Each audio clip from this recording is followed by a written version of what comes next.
Hello बच्चों, how are you. तो बच्चों, आज के वीडियो में हम लोग पढ़ेंगे करंट इलेक्ट्रिसिटी टू, या कुछ बुक राइटर इसको बोलते हैं बच्चों DC circuit and measurements.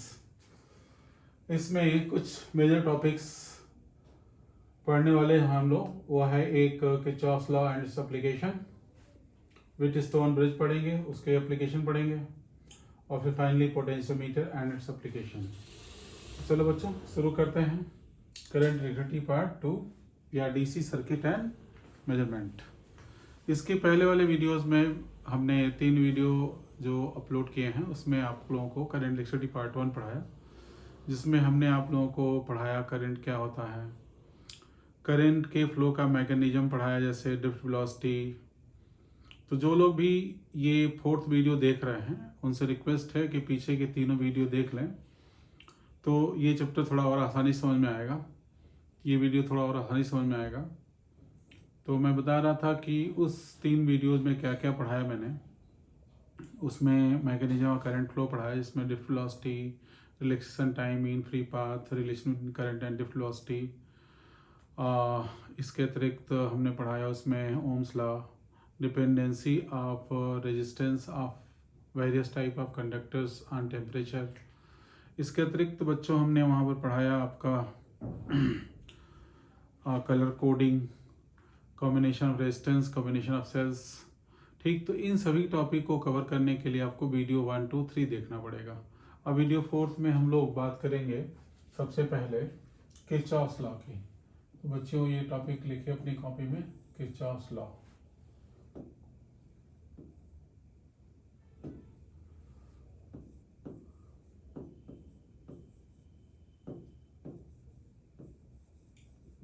Kirchhoff's law,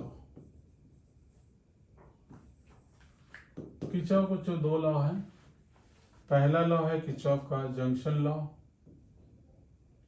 या उसको हम लोग पहला लॉ लिखेंगे हम लोग जंक्शन लॉ। तो किरचॉफ फर्स्ट लॉ भी कहते हैं इसको, या जंक्शन लॉ भी कहते हैं। क्या कहता है ये लॉ कि किसी भी जंक्शन पर जहाँ पर बहुत सारे वायर्स आपस में जुड़े हुए हैं, वहाँ पर जितनी भी करंट आती है सेम उतनी ही करंट निकल करके उस जंक्शन से बाहर भी चली जाती है, किसी करंट का लॉस नहीं होता है। तो मान लो ये जंक्शन है, ये पॉइंट ए एक जंक्शन है बहुत सारे वायर्स का। इधर से करंट आ रही है I1, इधर से करंट आ रही है I2, ये करंट आई बच्चों I3, ये करंट हो गई I4, और ये करंट हो गई I5। 2 करंट आ रही हैं 2 वायर से और 3 से जा रही हैं। उल्टा भी हो सकता था कि 5 से आती, 2 से जाती, 20 से आती, 1 से जाती, कुछ भी हो सकता है। जो भी करंट बच्चों जंक्शन की तरफ आती है उनको पॉजिटिव लेते हैं, और जो भी करंट जंक्शन से दूर जाती हैं उनको हम लोग नेगेटिव लेते हैं। तो किरचॉफ फर्स्ट लॉ या जंक्शन लॉ ये कहता है बच्चों कि algebraic sum of current at any junction is equal to 0। So algebraic sum of current at any junction is equal to 0। इसको याद रखिए, summation of I equal to 0। This law is based on law of conservation of charge. तो statement आप सुन के लिख सकते हैं जो मैं बोल रहा हूँ, algebraic sum of current at any junction is equal to 0। This is the statement of Kirchhoff's first law. इसको थोड़ा सा अगर एक्सप्लोर कर रहे हैं इस फॉर्मूले को, जो summation of I equal to 0 लिखा है, तो ये हो जाएगा प्लस I1 जो आ रही है positive, plus I2 plus I3 minus I4 minus I5। ठीक है, जस्ट मिनट बच्चों, I3 भी गई है तो इसका भी साइन निगेटिव लेंगे, तो माइनस I3, I2 पॉजिटिव है, इज इक्वल टू 0। तो इसको एक्सप्लोर किया मैंने, तो ये लिखा कि जितनी भी करंट आ रही है उसको पॉजिटिव, जो जा रही है उसको निगेटिव। सो समेशन ऑफ एक मिनट, हम यहाँ पर जितने निगेटिव को राइट साइड में शिफ्ट कर दें तो ये हो जाएगा I1 plus I2 is equal to I3 plus I4 plus I5। It means summation of incoming current equal to summation of outgoing current. Summation of incoming current at any junction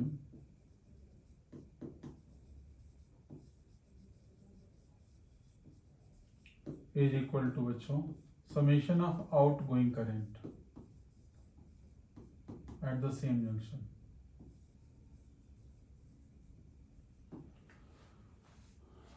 एक चीज और लिख सकते हैं आप इस केस में, this law is based on law of conservation of charges. तो स्टेटमेंट मैंने पहले भी बोला था, फिर से बोल दे रहा हूँ। According to Kirchhoff first law which is also known as junction law, the algebraic sum of current at any junction is equal to 0. So write down this Kirchhoff first law. This law is based on law of conservation of charge. जितना charge आएगा उतना flow होके चले जाएगा उसी time interval में, इसलिए algebraic sum of current क्या है बच्चों 0 है। अब बच्चों आते हैं बच्चों किरचॉफ सेकेंड लॉ पर।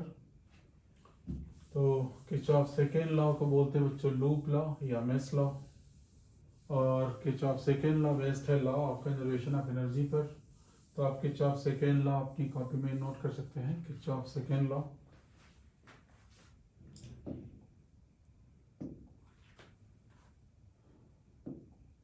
ये देखिएगा नहीं इस पर आप, तो बच्चों इसको नोट करिए। किरचॉफ सेकेंड लॉ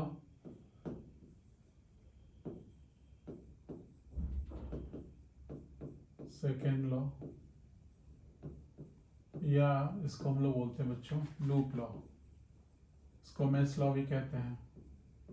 स्टेटमेंट मैं बोल रहा हूँ, आप लिख लीजिए। According to this law the algebraic sum of potential difference in any close loop या in any close mesh is equal to 0।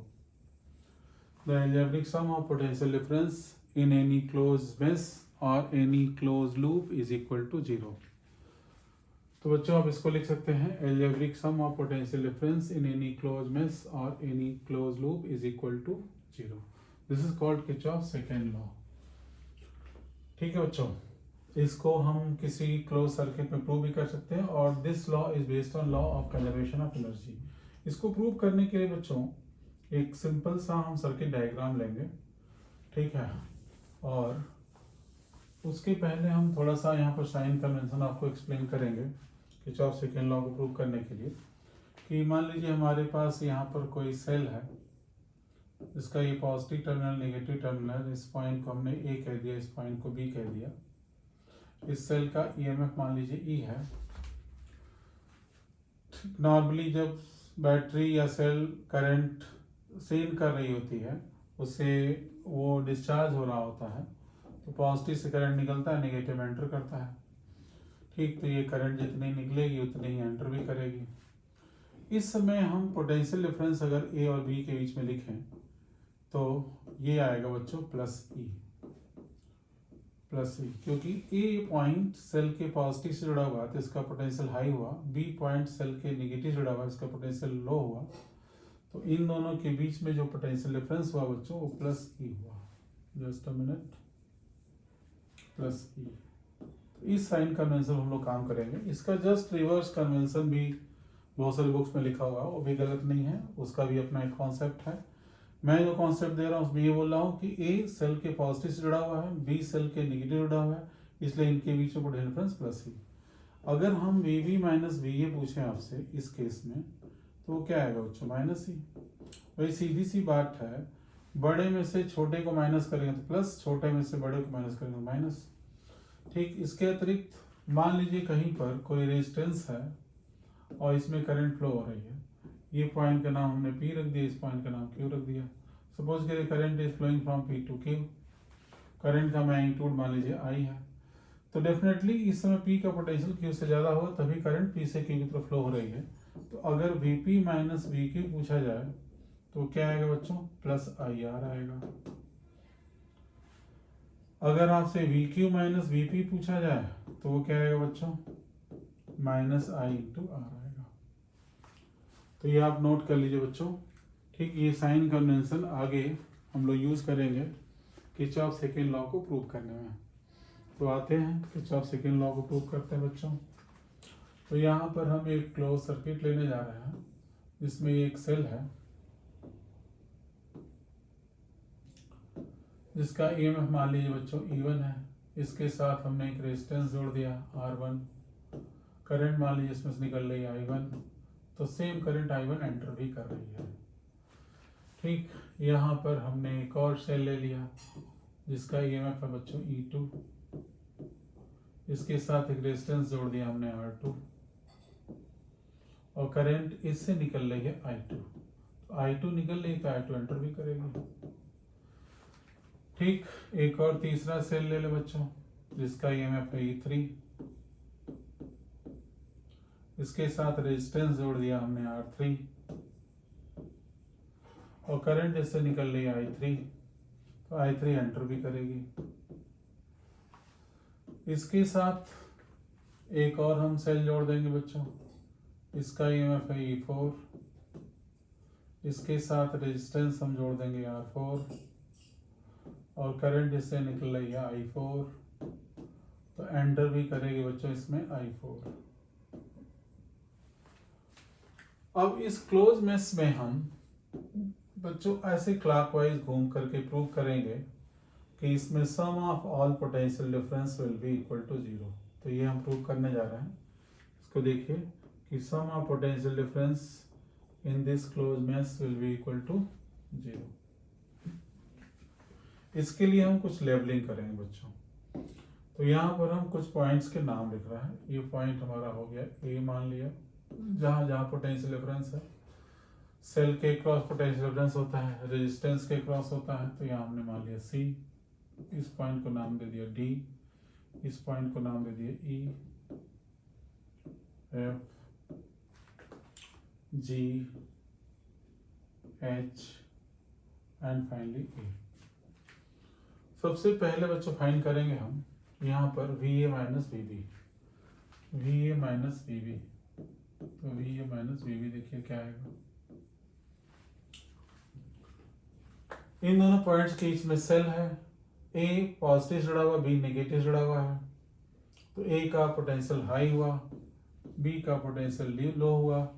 तो पोटेंशियल डिफरेंस तो पहली बात इन दोनों पॉइंट्स के बीच में सेल के ईएमएफ E1 के इक्वल होगा। पॉजिटिव और नेगेटिव ये सोचने के लिए देखिए, ए पॉइंट पॉजिटिव जुड़ा हुआ है, इसका वोल्टेज हाई हुआ, बी नेगेटिव इसका वोल्टेज लो हुआ। तो बड़े में से छोटे को माइनस करें तो प्लस आएगा। अब बात करेंगे बच्चों V B minus V C, V B minus V C. B से सी पर आई है। यहाँ पर हम करंट के अपोजिट जा रहे हैं, तो करंट के डायरेक्शन में आई आर पॉजिटिव लेना है और करंट के opposite I into R negative लेना है। तो यहाँ पर I1 R1 है, करंट के अपोजिट मूव कर रहे हैं बी से सी आते समय, तो minus I1 R1। V C minus V D देखिए बच्चों क्या हो जाएगा, V C minus V D. ध्यान देखिए सी से डी पर आ रहे हैं, यहाँ पर सेल है, जहाँ सेल हो करंट के डायरेक्शन को इग्नोर कर दीजिए। देखिए कि पॉइंट्स किससे जुड़े हुए हैं, सी पॉइंट निगेटिव टर्मिनल जुड़ा हुआ है, डी पॉइंट पॉजिटिव जुड़ा हुआ है, तो सी का वोल्टेज लो हुआ, डी का वोल्टेज हाई हुआ, तो निगेटिव आएगा और E2 के इक्वल आएगा। Now V D minus V, V D minus V, फिर से सुन लीजिए बच्चों क्या आएगा। डी से ई पर करंट के डैश में आ रहा है, तो पोटेंशियल डिफरेंस आई आर के इक्वल होगा। तो यहाँ पर I2 R2 है, तो प्लस I2 R2 क्योंकि करंट डैश में मूव कर रहे हैं। फिर V minus V F, V minus V F, V minus V F plus E3 आएगा बच्चों। V F minus V G, V F minus V G, ये क्या आएगा बच्चों, V F minus V G आएगा minus I3 R3। Same explanation. फिर V G minus V H, V G minus V H, I4 R4 plus आएगा, plus I4 R4। V H minus V A, V H minus we आएगा बच्चों minus E4।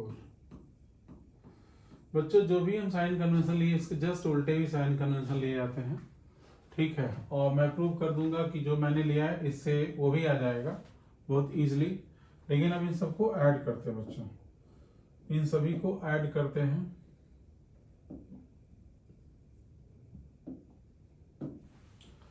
तो add करेंगे तो यहाँ देखिए सब लेफ्ट साइड को ऐड करिए, तो वी यहाँ निगेटिव है, यहाँ positive cancel, V B positive negative cancel, V C negative positive cancel, ये सारे कैंसिल हो जाएंगे बच्चों।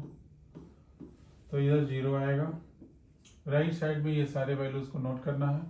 तो ये plus E1 minus I1R1 minus E2 plus I2R2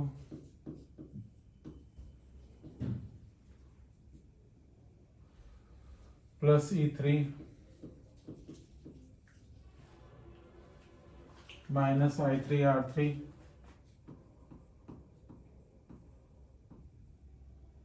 plus I4R4 minus E4। बच्चों इन सब का सम 0 है और ये सब पोटेंशियल डिफरेंस है। इसकी unit volt volt volt volt सब पोटेंशियल डिफरेंसेस हैं। तो 0 equal to summation of V, यही मुझे प्रूव करना था। And this law is based on law of conservation of energy. First law किस पर बेस्ड है बच्चों? Law of conservation of charge पर। और सेकेंड लॉ बेस्ड है बच्चों law of conservation of energy पर। इसको नोट कर लीजिए बच्चों।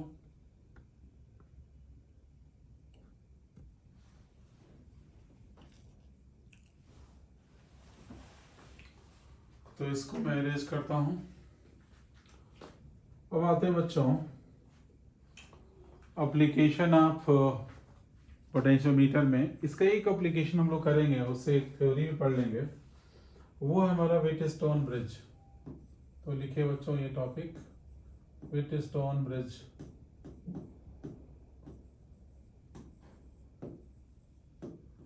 बहुत ही इंपॉर्टेंट टॉपिक है व्हिटस्टोन ब्रिज।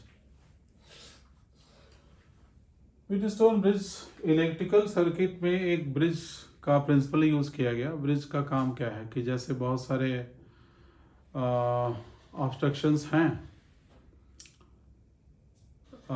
सड़कें हैं और जैसे रेलवे लाइन बिछी हुई है और सड़क एक जा रही है तो उसके रास्ते में ऑब्स्ट्रक्शन है, तो उसको ओवरशूट करने के लिए क्या करते हैं? ब्रिज बना देते हैं। तो सेम प्रिंसिपल का इस्तेमाल इलेक्ट्रिकल सर्किट में किया गया कि ऑब्स्ट्रक्शंस को ओवरशूट करते हुए डिफरेंट पॉइंट्स पे जोड़ दिया गया। इसमें होता क्या है कि एक रोम्बस के 4 साइड में 4 रेजिस्टेंस जोड़ दिए जाते हैं। एक रोम्बस के 4 साइड में 4 रेजिस्टेंस जोड़ दिए जाते हैं। इनके 4 नाम रख देंगे।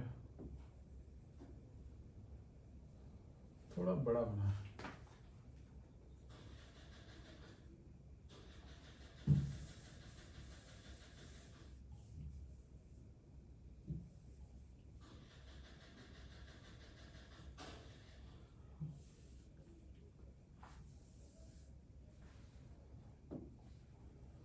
देखिए बच्चों,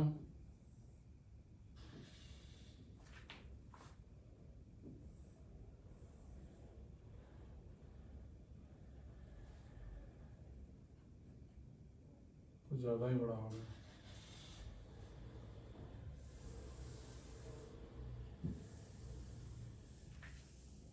टॉपिक बच्चों मैं इरेज कर दे रहा हूँ। चलिए इधर बनाता हूँ मैं, तब हट पाएगा।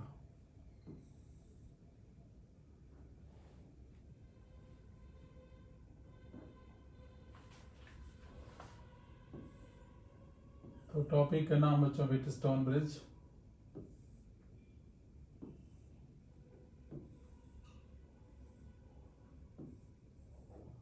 इसमें एक रोम्बस के 4 साइड में 4 रेजिस्टेंस होते हैं।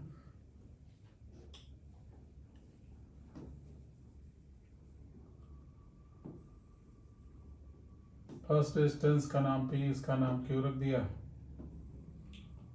ये R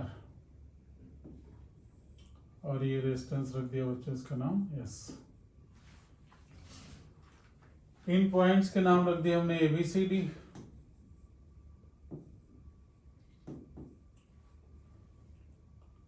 अब A से C के बीच में एक सेल और की जोड़ देते हैं बच्चों। एक सेल जोड़ दिया और एक की जोड़ दिया। B और D के बीच में एक बच्चों गैल्वेनोमीटर और एक की जोड़ देते हैं। एक ये गैल्वेनोमीटर है और इसके साथ एक की जोड़ दिया। इस की का नाम रख दिया K2, इस की का नाम रख दिया K1। ये positive terminal, negative terminal. Current आ रही है यहाँ पर, करंट 2 पार्ट बढ़ जाएगी। यहाँ से मान लो गई I1, यहाँ से गई I2। बेसिकली बच्चों ये व्हीटस्टोन ब्रिज एक इलेक्ट्रिकल सेटअप है जिसकी मदद से किसी भी अननोन वायर का रेजिस्टेंस निकाल सकते हैं, और जिस वायर का रेजिस्टेंस निकालना होता है बच्चों उसको यहाँ जोड़ते हैं। तो ये हमारा अननोन रेजिस्टेंस यहाँ पे जोड़ा जाता है, इसकी वैल्यू निकालनी होती है इन 3 रेजिस्टेंस की मदद से। तो इनमें एक स्पेसिफिक कंडीशन है जिसको बैलेंस कंडीशन कहते हैं। उस समय इस पी क्यू आर एस के बीच में एक रिलेशन स्टेब्लिश हो जाता है, और उस रिलेशन की मदद से हम लोग अननोन रेजिस्टेंस एस की वैल्यू को फाइंड कर सकते हैं।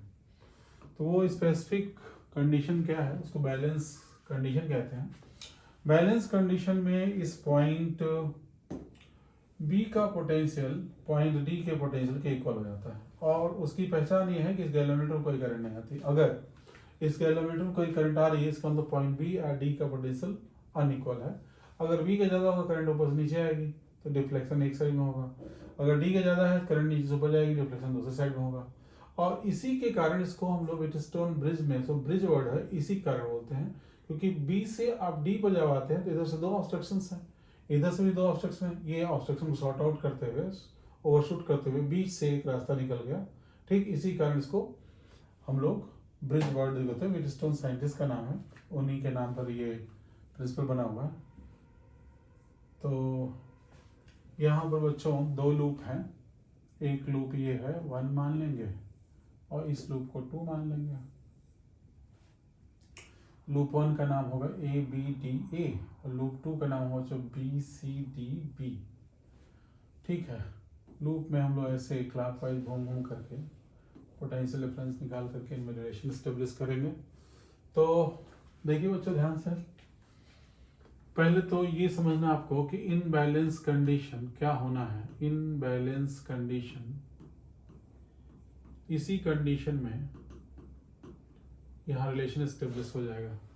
Imbalance condition, potential of point B equal to potential of point D and there is no current in galvanometer and no current in bridge arm R in galvanometer.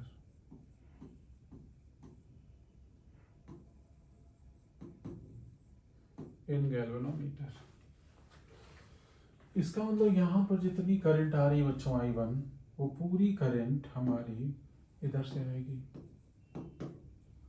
इस समय जितनी current I2 आ रही पूरी current इधर से आएगी। अब बच्चों हम लोग लगाएंगे Kirchhoff second law in loop 2। तो यहाँ पर लिखेंगे अप्लाइंग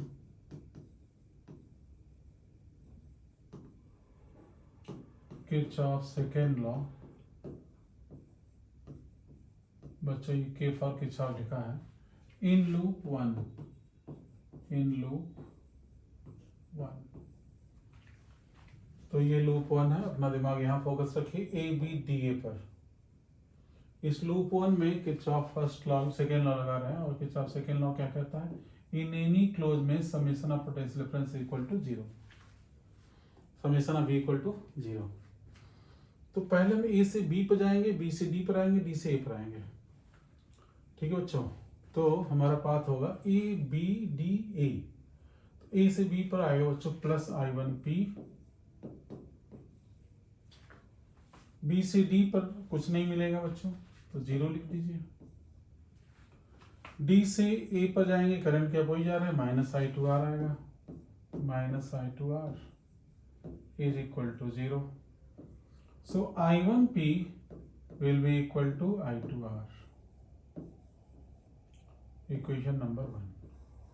ठीक है बच्चों, तो ये हो गया हमारा Kirchhoff second law in loop 1।